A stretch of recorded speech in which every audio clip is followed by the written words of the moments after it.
Hey, all you true sons and daughters, I'm John Miller with the Locked On Mizzou podcast with some YouTube exclusive bonus content for you.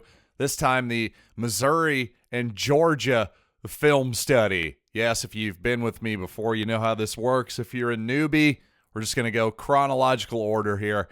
I personally watched every single snap, but I won't bore you with all the snaps. Just going to jump in here at random with my thoughts again in chronological order. So without further ado, let's get to it.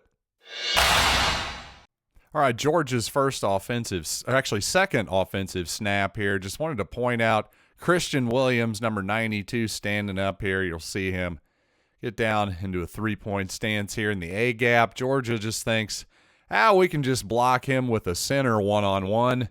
No, you cannot. Completely swallows up this run play immediately, creating an early 3rd and long for the Missouri defense. Just wanted to point out Christian Williams has been a heck of an addition for the Tigers. Look at him just sneak on in here and blow this play up immediately. So sorry, not having that. And now here on that subsequent 3rd and long, an interesting disguise wrinkle here from Blake Baker defensively. You'll notice the man on the line of scrimmage there drops back into coverage. You'll notice the deep safety, or at least pre-snap, Jalen Carlisle. Well, he's not really the deep safety. He's actually going to play the middle of the field. And in fact, Joseph Charleston, who starts closer to the line of scrimmage, well, he drops back deep. So a lot to contend with there. If you're Stetson Bennett, he doesn't quite know what he's looking at, and some good pressure off the right side there. Tigers eventually get home, get a sack, quick 3 and out. Great start defensively. Crowd loving it. 3rd down and 10 here for Missouri on its first possession after a couple of jet sweeps. Go nowhere. Classic Eli Drinkwitz. Apparently the constraint play in this week that he wants to establish is the jet sweep, but that sets up a 3rd and 10 for Missouri. Unfortunately, not a lot of places for Brady Cook to go here, and also looks like Nathaniel Pete kind of whiffs his block on number 10 here in pass protection, so he gets inside. Frankly, Cook does a pretty good job just to avoid the pass rush, avoid the sack, gain a couple yards, but if anything, you can see Dominic Lovett here on the right side of your screen is double-teamed. When 24 comes off of him, Lovett smartly gets into scramble drill mode and starts running on downfield. Actually, 24 might have gotten away with a slight hold here, if anything. But keep that in mind later in the game. That's something that Cook and Lovett would hook up on later down the road.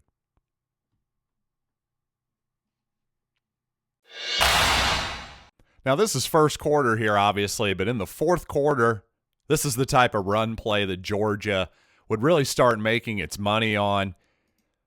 Sort of some zone blocking here to the left, but notice the big cutback lane that emerges here. Big hole against the grain of the play, just kind of goes right up the middle. Guard in the center do a nice job of pushing our guys out of the way and creating a gap, but notice Tyron Hopper here, guarding number 0, blitzes. Initially, because of that blitz, takes himself out of the play. He's got to make sure Stetson Bennett doesn't have the football. But hey, I'm not giving up on this. Nope, I'm going to hustle my butt off. And not only that, my hustle's going to pay off when he cuts back, and I peanut Tillman punch that football on out. Missouri recovers. Big time play. Crowd goes wild. Just great hustle. Great hustle there by Tyron Hopper, creates a turnover. Been really easy for him to just give up on that play and say, I'll save my energy for the next down, but nope, not how that dude balls. I appreciate Eli Drinkwitz wanting to hit a big play after a turnover, but with Missouri's offensive line, this is probably a little bit too much to ask. Georgia, also bad timing for Missouri, too. They bring 6 defenders on this, so Missouri only doesn't really leave anybody extra to block. So in other words, it's 6 on 5. This play takes so long to develop. Cook just doesn't have any time. There's no chance with a free runner to his strong side, number 23. I mean, he just has no prayer here. Doesn't help that Javon Foster gets beat by number 3 on his side as well. Cook just has no real chance here. If he just has a split second to just get the ball to Mookie Cooper there just in the flat, real simple, hey, that'll probably get 10 yards or so, maybe more with him in the open field, but there's no chance. Cook just has no chance there, so that's not his fault whatsoever. 1st and 20 here after a penalty. Missouri decides to take another shot to Burden down the left side. Unfortunately, these vertical shots just haven't been particularly effective for Burden or Missouri so far. One reason, well, maybe the main reason, just tougher to win off the line than you might expect. You'll see Burden here on the right side of your screen. Makes his move, just never really gets a whole lot of separation here from the Georgia defender. 29 comes over, nearly picks the pass off, as you can see here. Especially with 29 lingering over here as the single high safety on Burden's side. I would argue Cook should have never thrown this ball for a couple different reasons. On the other hand, my goodness, how is this not pass interference? Listen, a little bit of hand fighting here. Okay, fine. We're already past 5 yards. I'll kind of give you that. Once the Georgia defender puts a second hand on Burden with a ball in the air, I mean, are you kidding me? Burden finally ended up, I think, drawing a couple calls there at the end of the game. But, man, early in this ball game and really in this season, Burden's been defended like an officiated like an NBA rookie who's guarding LeBron James. Give the guy a call on occasion. But probably definitely a suspect decision here. Just pre-snap, I don't love the look for Brady Cook. And, well, even if you just look down there, where's the separation there? I think you got to go somewhere else with the football if you're Brady. Well, like I said before, put that little scramble drill in the back of your head. I could be wrong here, but I don't think this is the original route concept or play design by Cook and Lovett. Little play fake here. It looked like it was maybe originally supposed to be just a simple slant over the middle to Lovett, but big pressure here from 96 and Cook's face causes him to flush. Lovett sees this, very wisely sees his teammate flushing here to the right and goes, oh, I better just turn my little butt around, put my foot in the ground, as football commentators love to say. Beautiful throw here by Cook to recognize what happened. Hits him for a first down. Really nicely done there by both guys. It's a perfectly done scramble drill. Something you don't see enough of sometimes, in my opinion. You know, I got some pushback from Georgia fans in my YouTube comments when I sort of said their receivers outside of Ladd McConkey weren't really standing out. But I tell you, here in the first quarter, Missouri playing a lot of man-to-man defense and holding up quite nicely. I think first quarter, Georgia thought, hey, maybe we can pick on Ennis Rakestraw a little bit, but so far, early on, targeted 3 times, I think, maybe 1 catch, and Rakestraw with some good coverage here. And again, you just look at this man coverage. It's not like a real obvious place that Stetson Bennett can go with the football here. So just some good aggressive defense here by Missouri, paying off. Another scramble drill here by Lovett for a big play. Notice here he is on the slot here, number 7. Runs a little in and out route. Nothing really there for him initially, but Brady buys time. Escapes the pressure. Again, you can see Lovett here. Just watch him on this. Goes in and out. Kind of sees this guy going, looks down, sees a second defender there. He's like, oh, I guess I'll try to keep running this way. Just kind of keeps jogging like he's out of the play, but then, oh, just let me sneak up behind you a little bit. Stays alive. Yeah. Smart play there by Lovett. Just never giving up on the play. You know, just keeping himself alive, just trying to find some kind of hole here in the defense at the last second. He just figures out, wait a second, this guy's got his back turned. Let me just give my guy a window here to throw the ball. I can't run 50 yards downfield or anything with with his arm strength. He's not Patrick Mahomes or anything, but hey, what if I get about 20 yards downfield here? Okay. Big first down there for the Tigers. Well, you think Georgia is starting to notice that Dominic Leavitt can play a little football. The leading receiver in the SEC, drawing a lot of attention on this particular snap. You'll see trips to the right here from Missouri. Georgia has it covered 3-on-3, but Dominic Leavitt looks like it's going to be another quick screen to him. And what happens? Well, you got not one, but two Georgia players go after him, leaving Tyler Stevens absolutely wide open. Makes a tremendous one-handed catch. Fortunately, didn't quite overthrow him there. That would have been a bummer, am I right? But look at the hill go absolutely crazy here when this ball's caught. One-hander, oh yeah, pandemonium at Faurot Field. Good times. More man coverage here on first down against this Georgia offense. And, well, Georgia maybe starting to notice this, decides to use one of their speedy tailbacks on a wheel route downfield, especially opposite side from where he's lined up here. A really good play design. I like it by Georgia. I like the thinking here, but you know what? Tyron Hopper, guy can just really do it all, can he? Not only can he stuff the run, he can blitz. Well, apparently he can cover downfield too, because that guy on a linebacker, more often than not, that's probably going to win. And he got he got a little bit of separation there, but not exactly running wide open like you might expect. So good coverage there by Hopper, especially in a tough situation. About right here, you'd think, oh, he's going to burn him. But again, enough coverage there that Bennett's forced to at least make a accurate throw to the outside there. Just overshoots him a little bit. A conservative throw, I should say, to the outside, and just can't hook up. So solid coverage there by Hopper. Just an excellent all-around player.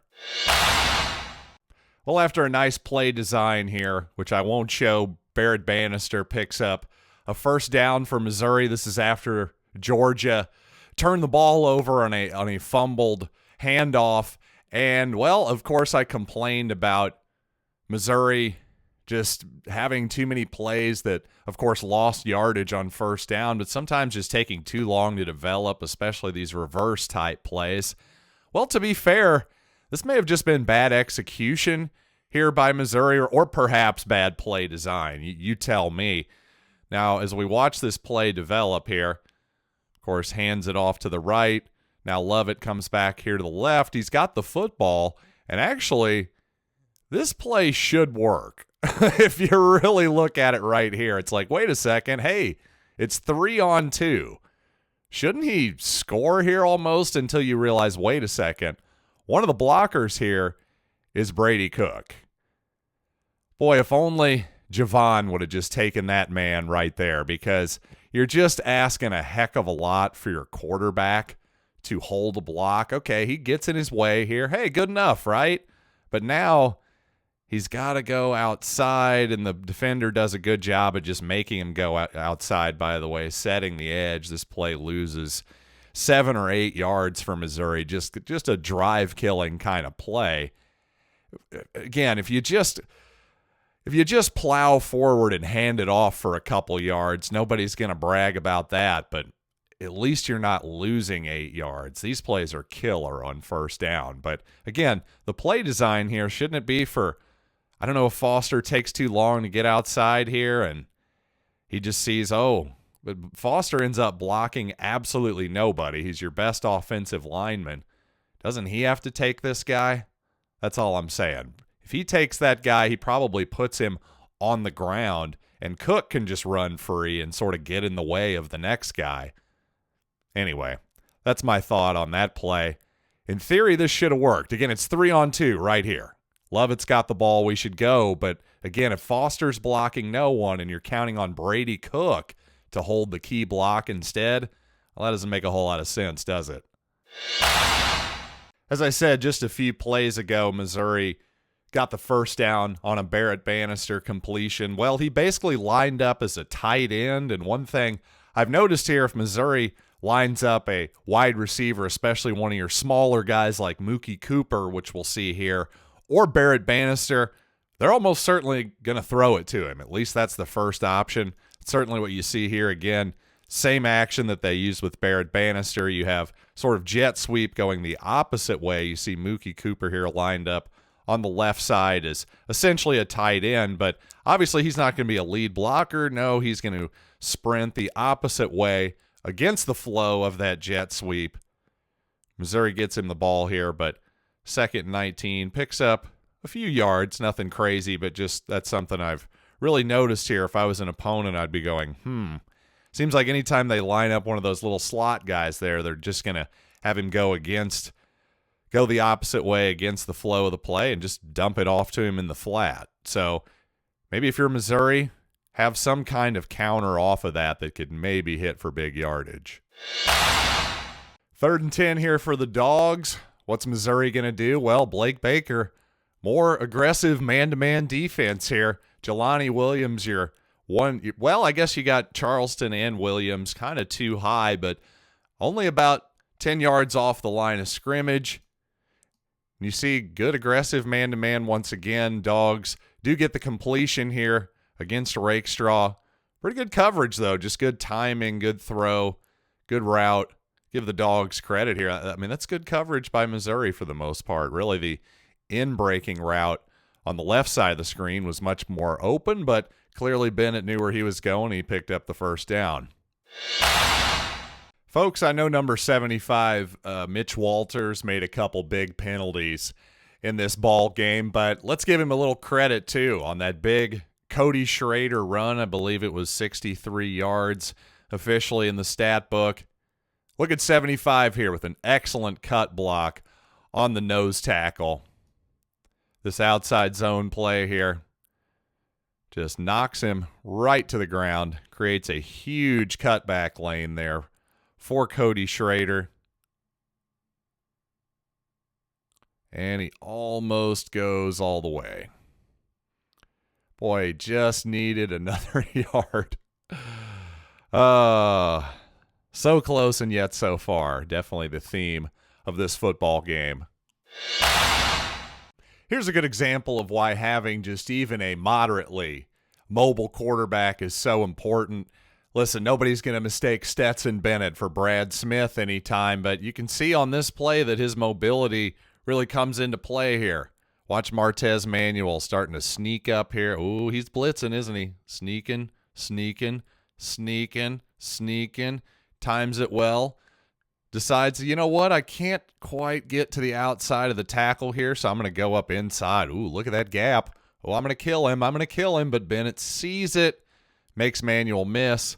Now all of a sudden he's got plenty of grass, completes a pass downfield for about 18 yards and a first down. So, again, if that's somebody who's not so mobile, somebody like JT Daniels, for instance, who Missouri flirted with and used to be at Georgia, their quarterback, especially in 2020 and even to start last season, I just think that's a big time. That's an easy sack there if that's JT Daniels. But Bennett just has enough mobility to just extend the play, avoid the sack, pick up a big first down.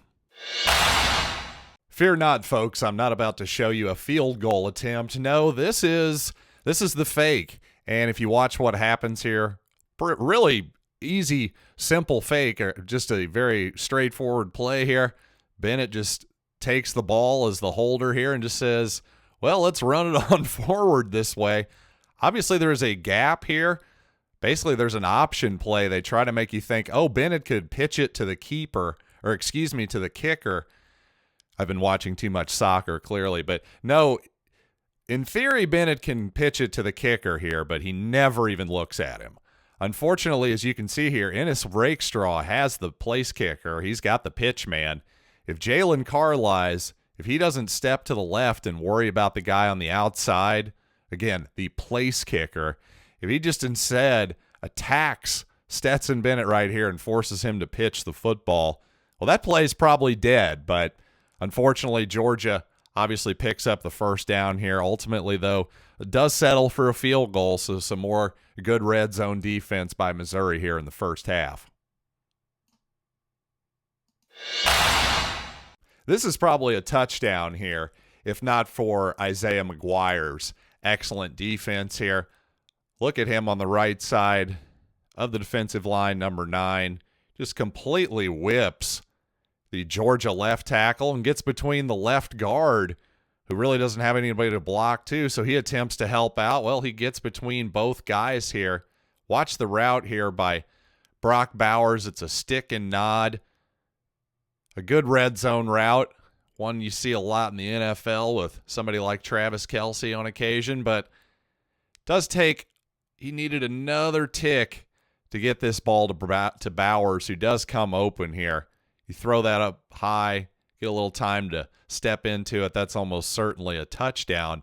So give Isaiah McGuire a ton of credit there. To me, he takes 4 points off the board for Missouri. One of many missed opportunities for the offense to, well, really make Georgia nervous. Tigers leading 16-6 here, first possession of the second half. 3rd down and 3, you see Barrett Bannister in the backfield here. They'll motion him to the side, make it an empty formation. At this moment, Georgia has the quarterback run pretty covered. If you thought, well, maybe that's the play call here, 3rd and 3, but obviously Missouri not threatening much of a run here. No running backs in the ball game. See, we've seen this many times, right? Barrett Bannister comes across the formation on 3rd and short to medium, but that doesn't appear to be the first read here, because Brady Cook initially looks to his left, I believe to Luther Burden here on the right side of your screen. He's not really open, so Cook immediately comes back to the left side and fires it incomplete to Towski Dove. Now, if you'll notice here, Dove and Lovett run some kind of combination here where maybe Lovett is supposed to sort of take number 10 out of the play with him up the field, but number 10 is basically sitting here. He's sitting flat. And really 3 Missouri players kind of come into the same area here. You see Dove and you see Lovett basically trip each other. They kind of collide here. There's a slight trip, and you've also got somebody here on the outside on the far left, just runs a route kind of into that same area. So not exactly great spacing here. I've got to believe there's at least a couple mess-ups here on a crucial 3rd and 3. I got to think somebody ran the wrong route here maybe. I don't know. At the very least, your guys shouldn't be running into each other on the route. There wasn't a lot of contact there by 10 that should be causing that. So just a little imprecision there for sure. And, well, maybe Brady's got to be a little bit more patient with a clean pocket, frankly, too. Again, he just looks one way, comes back the other without really checking to see if the guy was open or not. So, again, a big-time missed opportunity there for Missouri. First possession of the second half. Could potentially go up 3 possessions with a touchdown. 3 and out. Obviously not going to do it. Interesting play here on 3rd and 7 for Georgia, even with Brock Bowers on the same side of the field as Ladd McConkey here. Again on 3rd and 7, Missouri decides, well, not only to play more aggressive man coverage, but essentially a double team here on McConkey. Bennett throws him the ball anyway because, well, he's open despite the double team. And this is a bit of a mistake here by Missouri. Now, if you're Blake Baker, I think I would be going full Ken Dorsey here and just throwing everything around in a fit of rage, because I'm going, wait a second, I've got the absolute perfect play call on here. I've got the guy that they're throwing to literally double teamed, and yet somehow he gets the ball anyway. Well, whoever this is who's on the inside of the coverage here, I'm not sure who it is. Doesn't really matter, but regardless of who that person is, can't tell the number.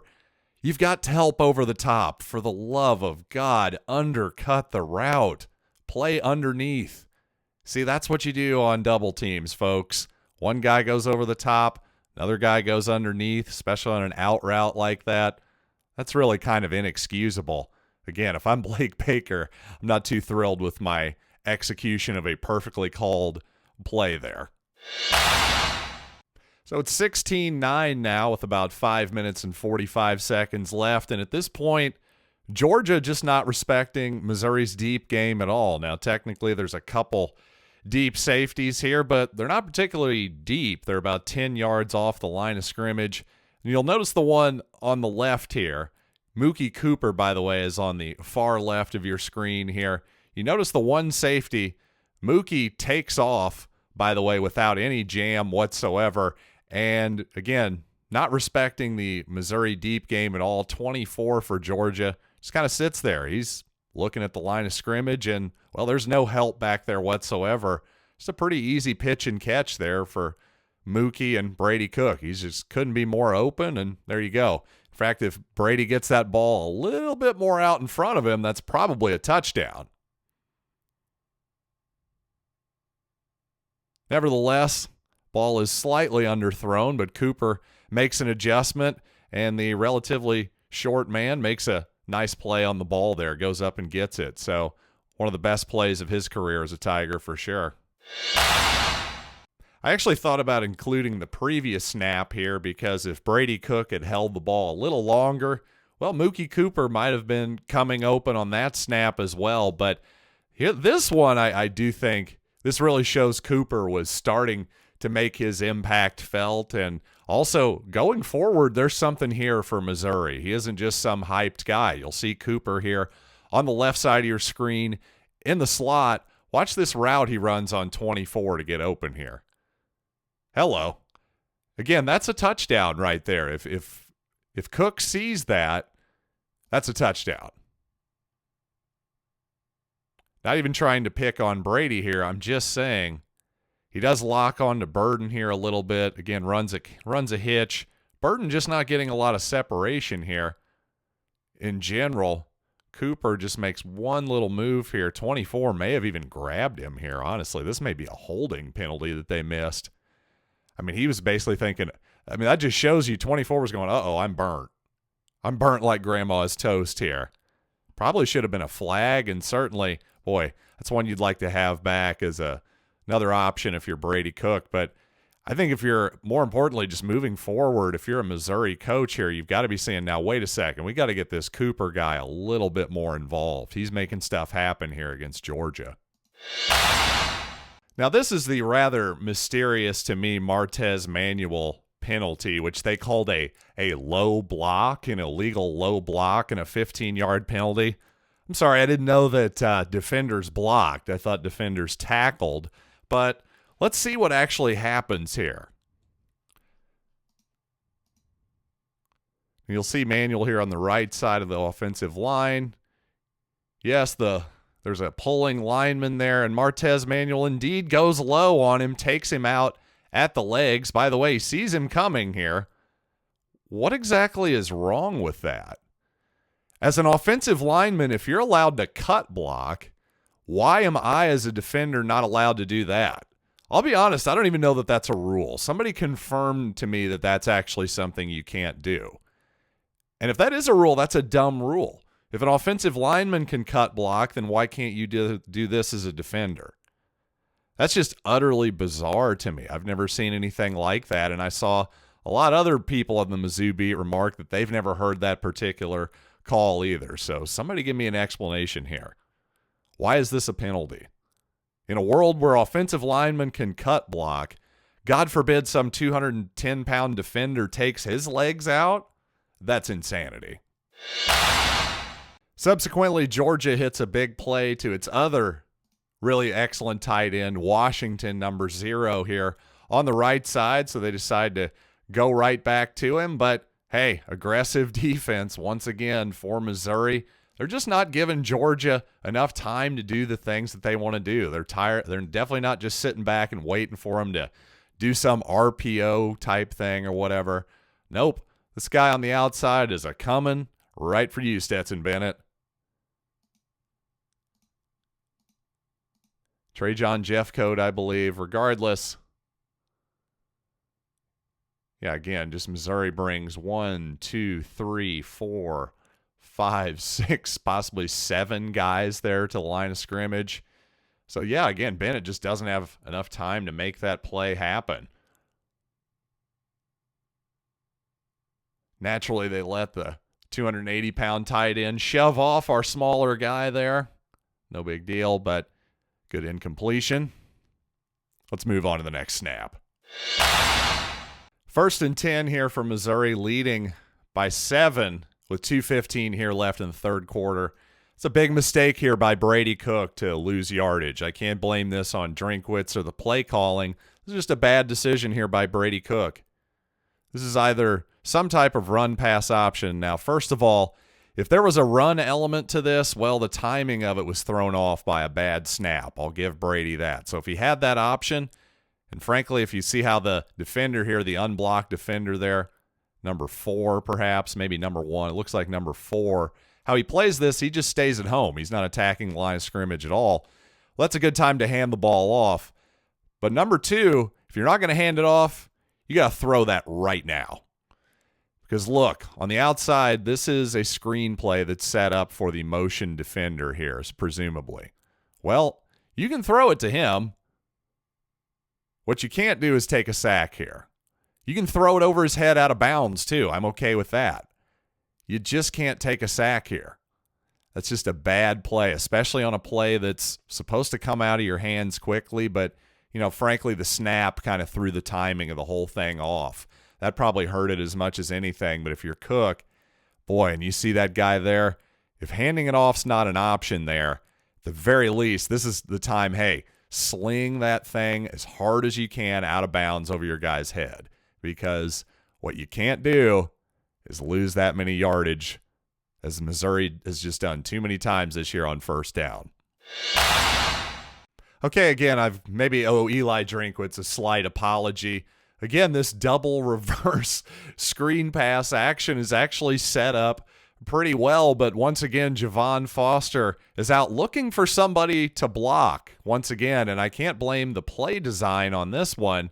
Maybe he's just not very good at blocking in the open field. Now, it's not only his fault. You look at, there's a convoy of blockers here.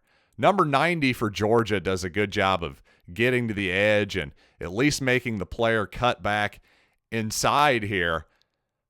But once it's past him, it's basically what, 1, 2, 3, 4 on 3 here with the ball carrier behind him. I mean, Missouri should win here, but again, unfortunately, you see Foster, 76, can't get his body on anybody. Could have easily taken out number 10 there if he wanted to, but just kind of olays him. And then, I don't know, I just would have liked to have seen better execution on this, because if you look at the amount of black jerseys versus white jerseys at this moment, this play should have worked. Again, give number 90 some credit. Maybe he deserves all the credit for forcing this thing back inside. But even then, sure seems like it should have worked better than this. Just Missouri's got to do a better job of executing this. Frankly, I can't be mad at Eli Drinkwitz for this call, looking back on it whatsoever.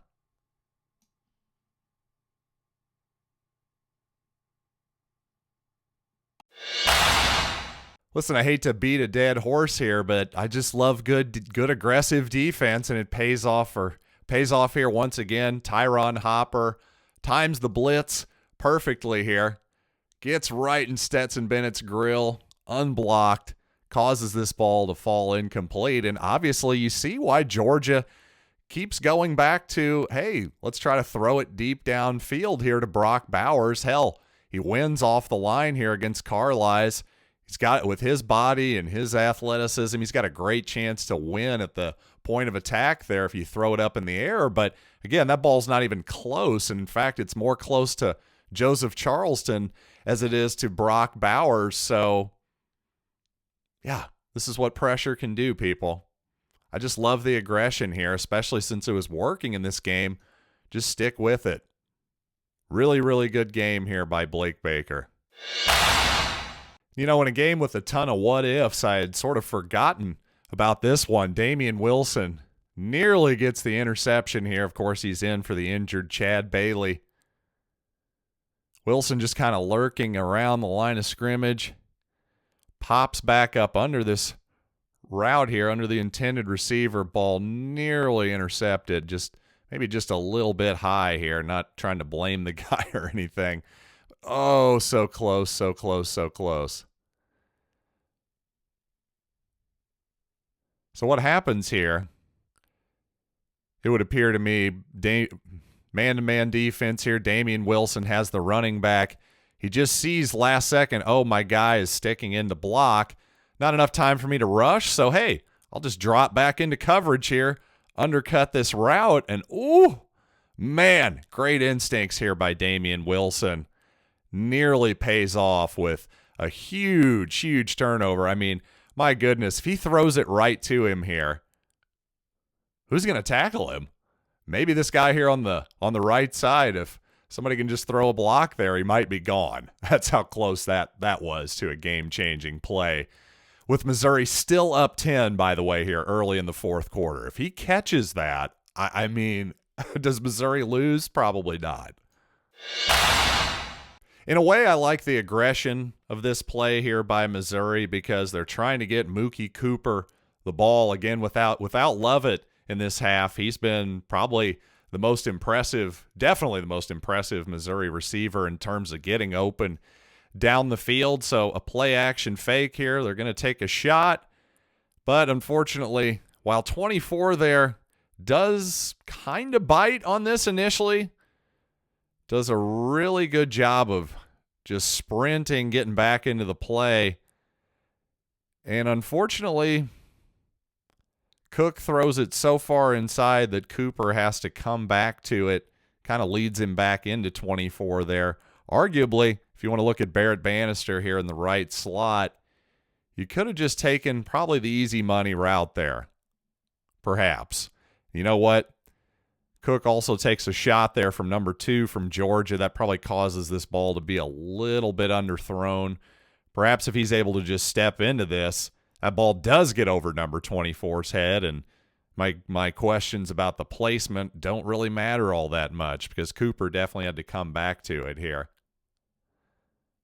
I like the aggression, though. I like the idea. Just needed, maybe another beat, and it would have worked.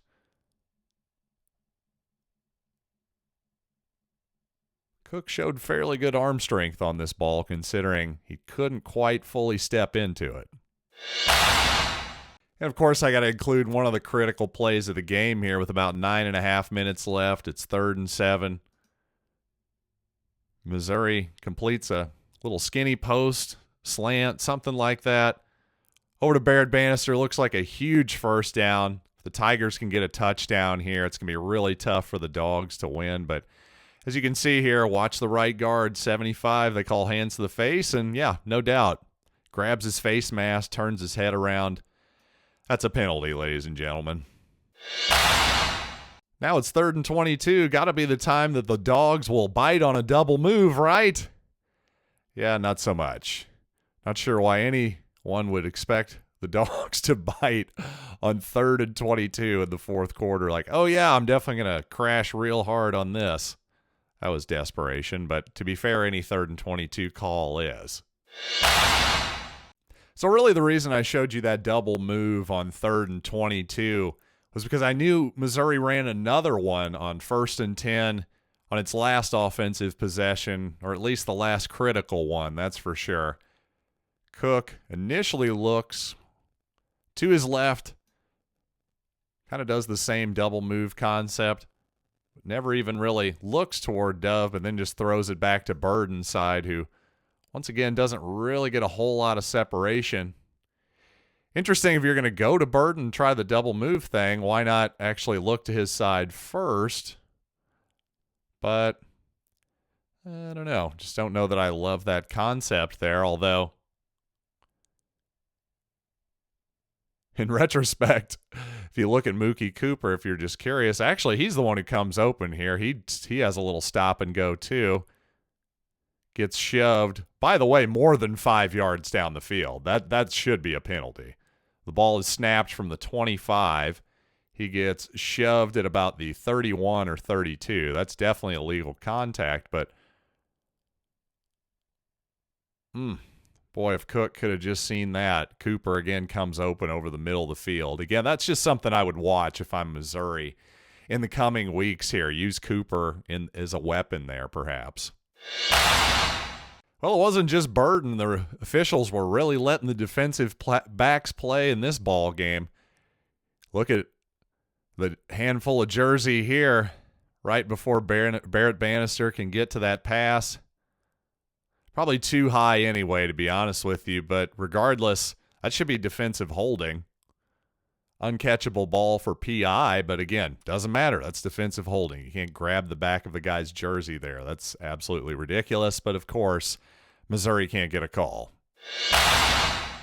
Thanks for watching this latest edition of the film study here on Locked On Mizzou. If you want to check out the rest of my work, including the audio editions of my daily Mizzou podcast, check out LockedOnMizzou.com. So, until next time, I'm John Miller, and this has been Locked On Mizzou.